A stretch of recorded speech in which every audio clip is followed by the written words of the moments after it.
This is big breaking emergency news.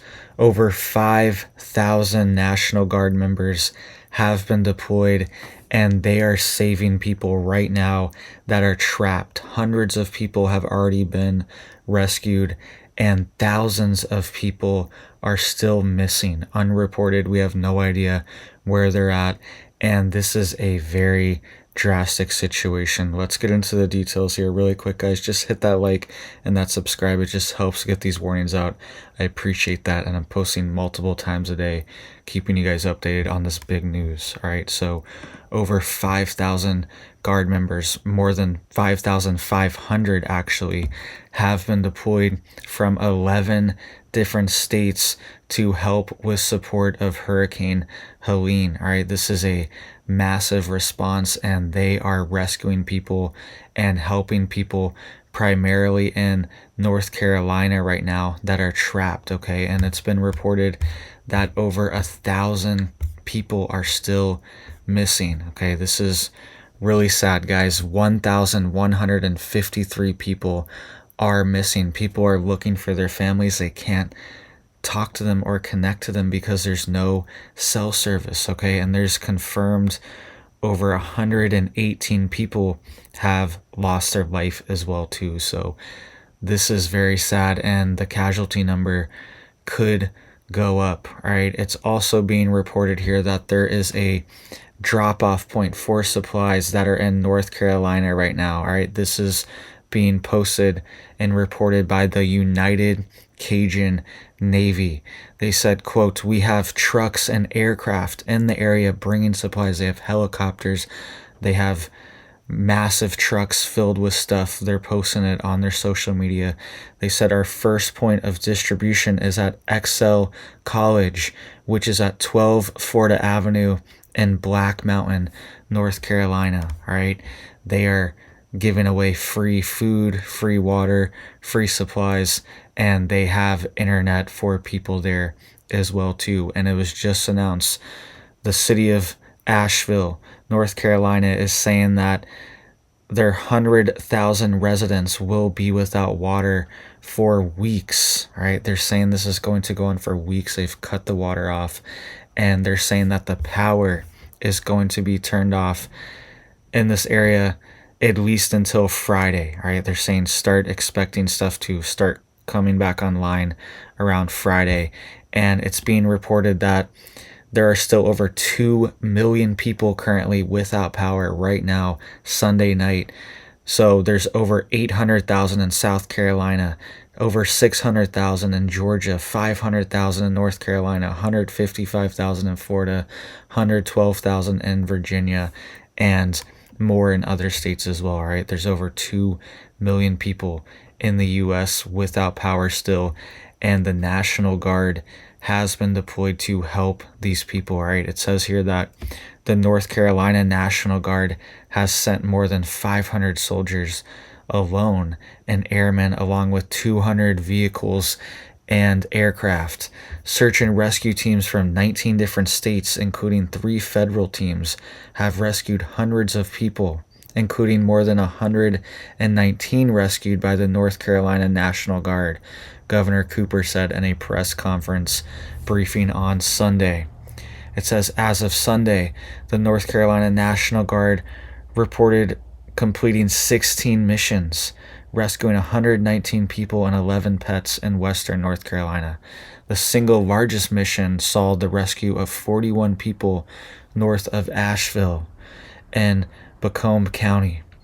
Quote, we also rescued an infant, and we were able to take that infant directly to the hospital for care, said Major General Todd Hunt, who is the general of the North Carolina National Guard. All right.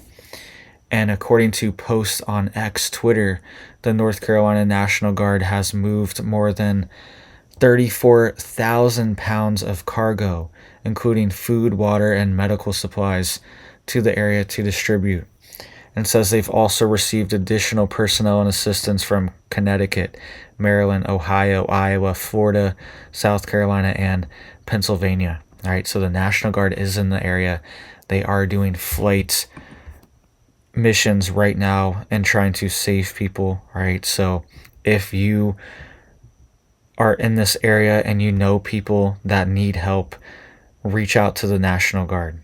You can literally call the National Guard and put in requests for them to help you, right? So you can call the National Guard for your local area, right? And over 5,500 of them have been deployed in multiple different states to help people and rescue them. This is still a live situation, and people are trapped. A lot of people were not prepared for this, okay? We talk about preparedness on here and things you need to stock up on a lot of times, but a lot of people aren't thinking about that, okay? They're not ready, and especially these states, they were not ready for this hurricane, right? We were anticipating things were going to be bad in Florida, right? I was down in Florida, and the situation here wasn't too bad, right? It kind of brazed us outside of it. Our power went out for 12 hours, and that was it, right?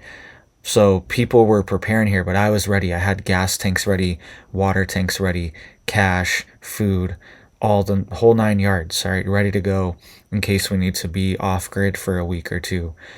But a lot of people are not anticipating this in the more northern states, North Carolina, South Carolina, Georgia. They weren't expecting this hurricane to be that bad there and to see this type of flooding, right?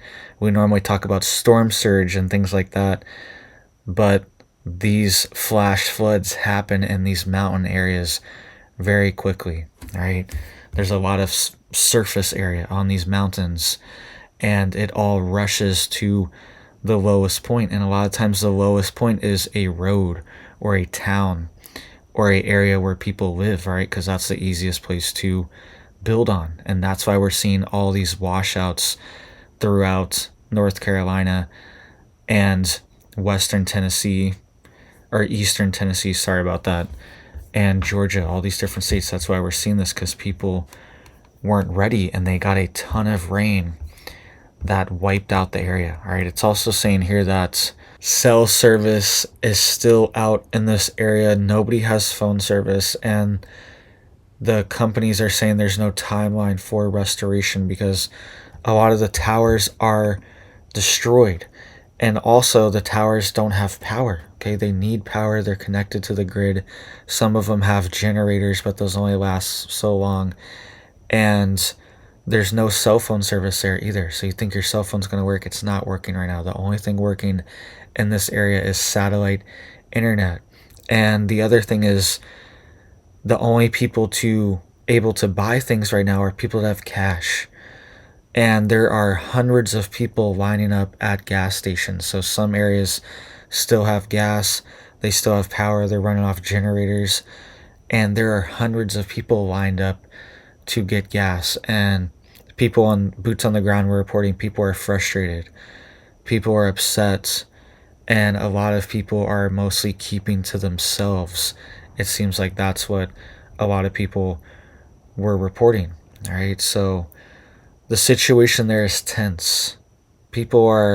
Resources are scarce, and people are starting to feel the pinch, and you're getting into fight or flight mode. Okay, you're getting into this mode where it's like, I need this gas. I need the gas for my family. I need the food for my family. I need this. And people are stressed out. People don't want to wait.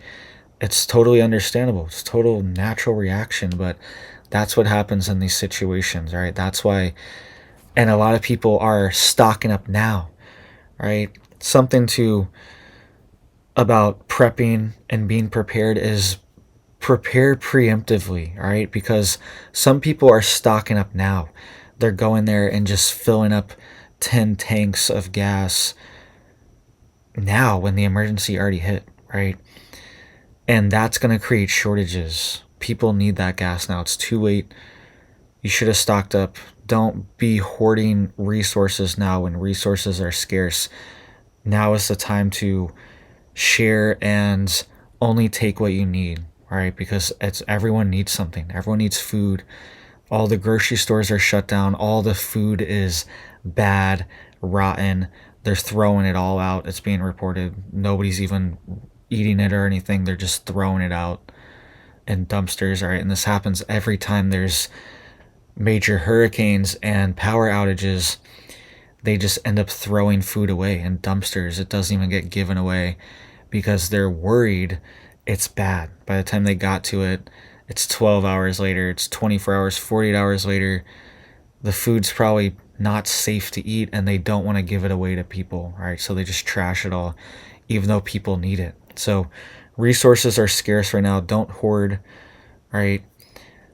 But stay prepared, right? And stay ready and have what you need. You might need to go further to get what you need right now if you're in these areas or around these areas. And it's also being reported that Montreat College in North Carolina, right? This is right outside of Asheville. This is a private Christian college. They are also experiencing major flooding right now, and the students there are trapped. They can't leave. Most of them don't have cars, and they don't have any food or preps or anything stored there. They're just living in dorms, and they're trapped there from the flooding, and they have no power, no water. So they're waiting for help there too. And it's also being reported in Augusta, Georgia. People are saying that there's no fuel within 60 miles. Power will be out for 2+ weeks. And they're saying they just turned the city water off to 30,000 plus houses as well too. So kind of similar to Asheville. This is happening in multiple different towns right now that just got smacked by Hurricane Helene, right? So please, guys, just hit it up for me down there to help get these warnings out. I appreciate that. And please, if you can, give a little bit, donate to help the people here, right? And pray for the people here too.